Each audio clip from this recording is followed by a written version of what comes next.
Seorang majikan bersikap perkauman dan memukul dua pengawal peribadinya kerana berpuasa dijatuhkan hukuman penjara 6 tahun 10 bulan dan denda RM22,000.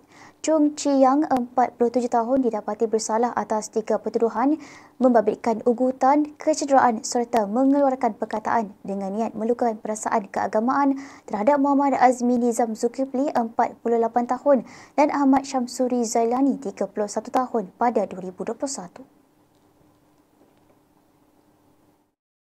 Magistrate Siti Zubaidah Mahad membuat keputusan itu selepas mendapati pembelaan yang mewakili Chi-yang gagal menimbulkan keraguan munasabah pada akhir kes pembelaan terhadap semua pertuduhan pindaan.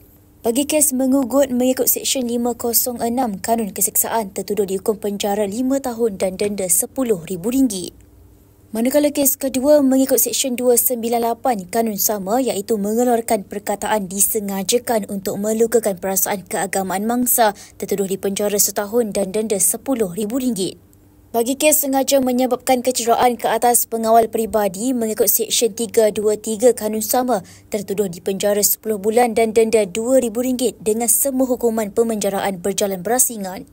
Siti Zubaidah menolak permohonan tertuduh untuk menangguhkan pelaksanaan hukuman, sebaliknya memerintahkan hukuman penjara bermula hari ini. Mengikut pertuduhan pertama, Chi-yang didakwa mengikut Seksyen 506 Kanun Keseksaan kerana mendatangkan ketakutan jenayah, iaitu ugutan hendak menyebabkan kecederaan parah dengan mengacukan pistol ke arah Muhammad Azmi Nizam.